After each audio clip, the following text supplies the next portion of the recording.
Hello everyone. Today I will explain how to set the overall brightness and individual network port brightness on the X100 Pro using the web control interface. Ensure the computer and X100 Pro are on the same network segment. Open the browser and enter the device's IP address in the address bar. The default username is admin. The default password is 12356.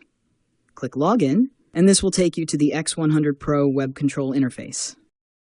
Click on Display Settings, and under the Brightness option, you can quickly adjust the overall brightness of the machine. Click the Network Port Group Brightness Adjustment button. Click Enable at the top left. Here, you can create different groups based on the network ports. For example, we can group network ports 1, 2, 3, 4, 5, and 6 into one group. Click Confirm. Now, adjusting the brightness will change the brightness values of network ports. If you need to reset, click Reset All Groups at the top right. This concludes today's lesson. Thank you, everyone.